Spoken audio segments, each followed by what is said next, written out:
Oi gente, tudo bem? Eu sou o Guto, professor de literatura, e hoje a gente vai dar continuidade ao modernismo em Portugal. Hoje a gente vai falar um pouquinho sobre um dos principais autores desse período, e nas aulas que daqui virão falaremos sobre esses principais autores. Entre os principais autores do modernismo em Portugal, principalmente da primeira geração, que foi a mais frutífera e talvez a mais importante dentro de todo o contexto, encontram-se Mário de Sá Carneiro, que foi importantíssimo principalmente por ser o sujeito que patrocinava, por ser o sujeito que bancava a revista e bancava todo esse movimento orfista. A revista Orfeu, que a gente falou na aula passada. Almada Negreiros, que era um sujeito pluriartístico. Ele escrevia poemas, ele pintava quadros, ele fazia movimentos interessantes, também participava do teatro, então foi um cara muito importante também para toda essa construção e todo esse contexto. E por fim, que a gente vai acabar vendo nas aulas posteriores, vamos falar de Fernando Pessoa, que sem dúvida foi o nome mais importante, e de seus principais heterônimos, Alberto Caeiro, Ricardo Reis e Álvaro de Campos. Bom, na aula de hoje a gente vai falar sobre o Mário de Sá Carneiro. Começar falando um pouquinho sobre a biografia dele, quem foi esse autor, o que ele fez, o que ele fazia, o que aconteceu com ele. Depois falaremos um pouquinho sobre as características e, por fim, olharemos dois poemas dele para entender aonde essas características se enquadram e, acima disso, qual era a preocupação estética e poética desse autor. Bom, o Mário de Sá Carneiro nasceu em Lisboa no dia 19 de maio de 1890. Ele nasceu nesse período e ele nasceu já num berço privilegiado. Ele era um burguês e um burguês da alta sociedade. Então, os pais dele tinham muito dinheiro e ele já nasceu nesse berço de ouro que ajudou ele em muitas coisas durante a vida. Em 1892, quando o Mário tinha apenas 2 anos, a mãe dele morre. Ela falece e esse acontecimento, esse fato na vida dele, vai influenciar demais a produção dele e tudo que virá daqui por diante.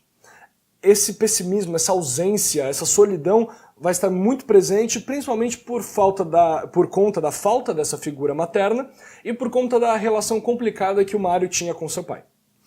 Na adolescência, o Mário de Sá Carneiro foi um excelente tradutor de Victor Hugo e Goethe. Victor Hugo francês, Goethe alemão, e ele traduziu inúmeras obras desses dois autores, o que já demonstrava além dele ser poliglota, a questão de como ele se aproximava e de como ele estudava essas literaturas. Como ele se aproximava dessa literatura super importante do final do realismo, como ele se aproximava da poesia de Goethe, das questões do romantismo. E essas duas questões vão se aproximar muito também da própria produção estética do Mário de Sá Carneiro, onde ele vai ter uma fase e uma influência muito grande do trovadorismo e romantismo, onde ele vai ter uma influência muito grande do simbolismo. Então todas essas questões da vida dele influenciam na produção dele. Em 1911, já um pouco mais velho, ele decide ingressar na faculdade de Direito, muito influenciado pelo seu pai. A grande questão é que ele jamais termina essa graduação.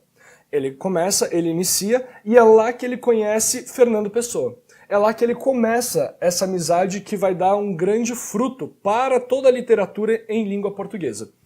E a partir daqui eles começam uma amizade muito forte. Só que também é nesse período, em contato com Fernando Pessoa, quando o Mário de Sá Carneiro começa a escrever coisas novas, começa a buscar novas formas de escrita, que vão vir à tona os principais problemas emocionais dele. Problemas emocionais que até então ele suprimia por conta do pai, que ele não deixava à mostra, mas que a partir do momento que ele começa a ter contato com o Fernando Pessoa, e eles começam a conversar por cartas, eles trocam cartas ao monte, esses problemas emocionais começam a surgir e começam a tomar conta do Mário de Sá Carneiro. Esses problemas emocionais vão estar muito presentes na poesia dele, na poética dele. A forma de construção dele a questão da tristeza, do pessimismo, uma questão quase niilista, que chega a beirar o niilismo, se não o for de fato, muito vem desses problemas emocionais que ele tinha. Nesse período ele já começa a escrever várias cartas para o Fernando Pessoa, falando sobre o pensamento que ele tinha em se suicidar, a vontade que ele não tinha mais de viver, como ele queria se encontrar e que a vida real dele não bastava para a vida que ele imaginava ter, ou para a vida que ele tinha dentro da cabeça dele, dentro do poema dele e dentro da vida dele, a gente sempre vai ter essa existência social, essa existência civil e a existência pessoal, a existência interna dele. Ele sempre dialoga com esses dois polos. Bom, em 1912 ele vai para Paris para continuar estudando Direito, mas ele não termina também a graduação, ele não termina a faculdade e ele acaba tendo essas conversas com o Fernando Pessoa, trocando essas cartas, eles acabam decidindo fazer a revista Orfeu. Eles acabam decidindo fazer o orfismo e dar início ao modernismo em Portugal. A grande questão é que eles precisavam de alguém que bancasse a revista, porque não era uma coisa barata na época. Eles precisavam de tiragem, eles precisavam de alguém que bancasse a confecção dessa revista como um todo. Quem vai bancar essa revista vai ser o pai do Mário de Sá Carneiro. Portanto, o Mário de Sá Carneiro acaba ficando conhecido como patrocinador da Orfeu. Não só poeta, não só nome importante para o modernismo em Portugal, esse sujeito também bancou a revista. Como a gente já falou nas aulas passadas, a revista Orfeu teve apenas 2 números, teve a Orfeu número 1, a Orfeu número 2 e a Orfeu número 3 sairia em 1916. Só que o pai do Mário de Sá Carneiro não estava muito feliz com o que ele estava fazendo, ele tinha deixado o direito para escrever poemas, onde já se viu isso, e o pai do Mário de Sá Carneiro tira o patrocínio que ele estava dando para a revista. Porque até então ele achava que era um passatempo do Mário, mas quando ele começou a ver que era algo muito sério, ele não quis mais dar esse incentivo.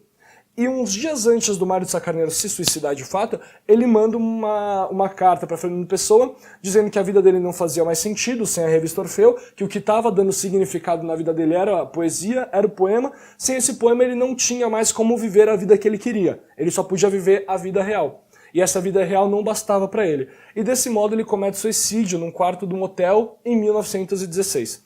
E nesse momento em que ele comete esse suicídio, a geração de Orfeu como um todo vê a sua própria ruína. A segunda geração do modernismo, a geração presença, vai acontecer só bem mais tarde, lá em 1927, mas o orfismo, de fato, termina nesse período. Termina quando Mário de Sá Carneiro morre e as produções ficam um pouquinho mais esparsas, não tem mais esse compilado nessa revista que foi de uma relevância tão grande para o período do modernismo português. Bom, dando essa explicação, essa introdução sobre a vida desse sujeito, quem foi Mário de Sá Carneiro, o que ele fez, de onde veio, é importante a gente entender um pouquinho as características da poética dele. Como que ele construía o seu texto? Quais eram as principais características desse poema e como isso fica exposto principalmente nos próprios poemas. Portanto, vamos dar uma apagadinha aqui e falar sobre as características agora. Bom, vamos dar continuidade aqui e falar um pouquinho sobre algumas das características presentes na poética e na construção literária do Mário de Sá Carneiro. O Mário de Sá Carneiro, muitas vezes pela crítica, é dividido em 2 fases, sendo a segunda a principal e a que de fato surge aqui na revista Orfeu e no orfismo, no modernismo em Portugal. A primeira fase é a questão de um clássico. Ele trabalha muito mais com esse estilo classicista, com uma métrica mais rigorosa, retomando questões muito fortes num contexto grego, num contexto trovadoresco. Ele ainda está trabalhando muito aqui com uma ideia meio saudosista. Até porque ele escreve esses poemas nesse período pré-modernista em Portugal, que é aquele período saudosista, do sebastianismo e todas essas questões. Entretanto, a partir do lançamento da revista Orfeu, a partir do primeiro número, onde ele já publica novos poemas, ele assume uma postura um pouquinho mais nihilista e até mesmo futurista. O futurismo vai ser uma das vanguardas que mais vai influenciar todos esses poetas. Principalmente o Almada Negreiros, mas a gente vai falar disso na próxima aula. Então ele vai ser muito influenciado pelas vanguardas europeias, pelo futurismo, e vai ter essa postura nihilista em relação ao mundo. Essa postura de que do nada viemos e para o nada vamos, essa postura do sem sentido da vida. Ele tem a influência muito grande do trovadorismo, como já dissemos, e o niilismo vai ser muito pautado no poema simbolista, naquele pessimismo, naquele peso simbolista que a gente já estudou em algumas aulas passadas. Dentro do poema dele sempre se contrapõem 2 tipos de existência. E por isso que a gente fala que ele trabalha com um poema existencialista. É a existência civil, a existência real, a existência concreta, a vida que esse sujeito leva, e a existência estética, a vida que ele sonha ter ou a vida que ele cria no poema para poder viver aquilo que a realidade não basta para ele, que a realidade não consegue dar para ele. Aqui a gente tem que falar um pouquinho uma coisa importante, que é o eu lírico e o eu empírico.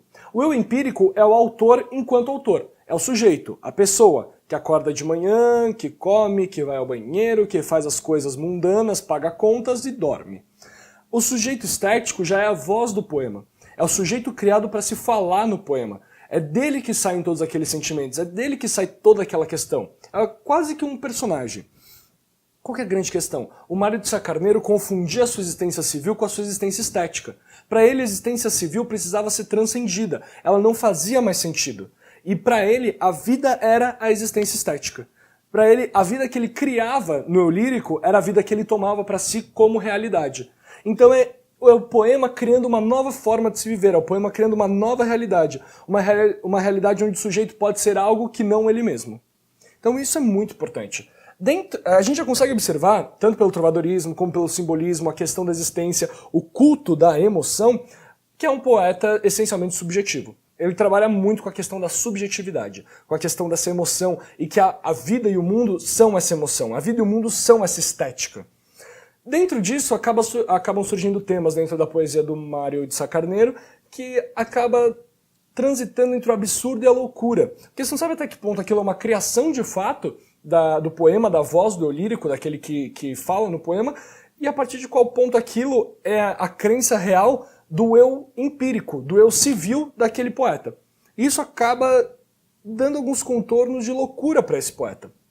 Dentro dos poemas dele a gente vai encontrar muita melancolia, frustração e principalmente o abandono, esse sentimento de abandono. O abandono primeiro da questão da mãe, que morreu quando ele tinha apenas 2 anos, e depois do pai, que só via nele uma fonte de lucro, ou uma fonte de status, mandou ele fazer direito, depois não apoiou as questões relacionadas à poética dele. Então ele tem essas questões muito, muito fortes, esse eu que grita, esse eu que chora dentro da poesia dele. A inadaptação do eu em relação ao mundo se dá principalmente em relação a esse existencialismo, essa existência estética. Para ele, a vida real, o eu real dele, não basta. Ele precisa desse eu estético e ele passa a viver apenas por esse eu estético. Isso acaba gerando uma questão narcisista. Até existem teóricos que chamam Mário de Sá Carneiro do poeta narciso, o poeta narcisista, que fala sempre de si, que está sempre buscando o eu interior dele, que está sempre buscando se conhecer. Não conhecer aquilo que ele apresenta para o mundo, mas quem ele seria de fato. E ele não consegue, obviamente. E esse narcisismo, essa melancolia, essa frustração, tudo isso que ele expõe nas cartas que ele manda pro Fernando Pessoa, acabam gerando a autodestruição dele, que também aparece como tema de seus poemas e que culmina no suicídio desse sujeito. Ele buscava a transcendência do real. Ele não aceitava o real como única forma estabelecida. E ele encontrou como única fuga do real essa desintegração desse eu, essa autodestruição dele, o suicídio. Então a gente vê que é um poema que ele não parece ser muito leve. É um poema que tem um determinado peso, tem uma questão estética interessante e que a gente vai ver agora. Vou dar uma apagadinha aqui e a gente vai ver um poema do Mário de Sá Carneiro. Bom, vamos dar continuidade aqui e falar um pouquinho sobre algumas das características presentes na poética e na construção literária do Mário de Sá Carneiro. O Mário de Sá Carneiro, muitas vezes pela crítica, é dividido em 2 fases, sendo a segunda a principal e a que de fato surge aqui na revista Orfeu e no Orfismo, no modernismo em Portugal. A primeira fase é a questão de um clássico. Ele trabalha muito mais com esse estilo classicista, com uma métrica mais rigorosa, retomando questões muito fortes num contexto grego, num contexto trovadoresco. Ele ainda está trabalhando muito aqui com uma ideia meio saudosista. Até porque ele escreve esses poemas nesse período pré-modernista em Portugal, que é aquele período saudosista, do sebastianismo e todas essas questões. Entretanto, a partir do lançamento da revista Orfeu, a partir do primeiro número, onde ele já publica novos poemas, ele assume uma postura um pouquinho mais nihilista e até mesmo futurista. O futurismo vai ser uma das vanguardas que mais vai influenciar todos esses poetas. Principalmente o Almada Negreiros, mas a gente vai falar disso na próxima aula. Então ele vai ser muito influenciado pelas vanguardas europeias, pelo futurismo, e vai ter essa postura nihilista em relação ao mundo. Essa postura de que do nada viemos e para o nada vamos, essa postura do sem sentido da vida. Ele tem a influência muito grande do trovadorismo, como já dissemos, e o niilismo vai ser muito pautado no poema simbolista, naquele pessimismo, naquele peso simbolista que a gente já estudou em algumas aulas passadas. Dentro do poema dele, sempre se contrapõem dois tipos de existência, e por isso que a gente fala que ele trabalha com um poema existencialista. É a existência civil, a existência real, a existência concreta, a vida que esse sujeito leva, e a existência estética, a vida que ele sonha ter ou a vida que ele cria no poema para poder viver aquilo que a realidade não basta para ele, que a realidade não consegue dar para ele. Aqui a gente tem que falar um pouquinho uma coisa importante, que é o eu lírico e o eu empírico. O eu empírico é o autor enquanto autor, é o sujeito, a pessoa, que acorda de manhã, que come, que vai ao banheiro, que faz as coisas mundanas, paga contas e dorme. O sujeito estético já é a voz do poema. É o sujeito criado para se falar no poema. É dele que saem todos aqueles sentimentos, é dele que sai toda aquela questão. É quase que um personagem. Qual que é a grande questão? O Mário de Sá Carneiro confundia a sua existência civil com a sua existência estética. Para ele, a existência civil precisava ser transcendida. Ela não fazia mais sentido. E para ele, a vida era a existência estética. Para ele, a vida que ele criava no eu lírico era a vida que ele tomava para si como realidade. Então é o poema criando uma nova forma de se viver, é o poema criando uma nova realidade. Uma realidade onde o sujeito pode ser algo que não ele mesmo. Então isso é muito importante. A gente já consegue observar, tanto pelo trovadorismo como pelo simbolismo, a questão da existência, o culto da emoção, que é um poeta essencialmente subjetivo. Ele trabalha muito com a questão da subjetividade, com a questão dessa emoção, e que a vida e o mundo são essa emoção, a vida e o mundo são essa estética. Dentro disso, acabam surgindo temas dentro da poesia do Mário de Sá Carneiro que acaba transitando entre o absurdo e a loucura. Porque você não sabe até que ponto aquilo é uma criação de fato do poema, da voz do eu lírico, daquele que fala no poema, e a partir de qual ponto aquilo é a crença real do eu empírico, do eu civil daquele poeta. Isso acaba dando alguns contornos de loucura para esse poeta. Dentro dos poemas dele a gente vai encontrar muita melancolia, frustração e principalmente o abandono. Esse sentimento de abandono. O abandono primeiro da questão da mãe, que morreu quando ele tinha apenas 2 anos, e depois do pai, que só via nele uma fonte de lucro ou uma fonte de status, mandou ele fazer direito, depois não apoiou as questões relacionadas à poética dele. Então ele tem essas questões muito, muito fortes, esse eu que grita, esse eu que chora dentro da poesia dele. A inadaptação do eu em relação ao mundo se dá principalmente em relação a esse existencialismo, essa existência estética. Para ele, a vida real, o eu real dele, não basta. Ele precisa desse eu estético e ele passa a viver apenas por esse eu estético. Isso acaba gerando uma questão narcisista. Até existem teóricos que chamam Mário de Sá Carneiro do poeta narciso, o poeta narcisista, que fala sempre de si, que está sempre buscando o eu interior dele, que está sempre buscando se conhecer. Não conhecer aquilo que ele apresenta para o mundo, mas quem ele seria de fato. E ele não consegue, obviamente. E esse narcisismo, essa melancolia, essa frustração, tudo isso que ele expõe nas cartas que ele manda pro Fernando Pessoa, acabam gerando a autodestruição dele, que também aparece como tema de seus poemas e que culmina no suicídio desse sujeito. Ele buscava a transcendência do real. Ele não aceitava o real como única forma estabelecida. E ele encontrou como única fuga do real essa desintegração desse eu, essa autodestruição dele, o suicídio. Então a gente vê que é um poema que ele não parece ser muito leve. É um poema que tem um determinado peso, tem uma questão estética interessante e que a gente vai ver agora. Vou dar uma apagadinha aqui e a gente vai ver um poema do Mário de Sá Carneiro.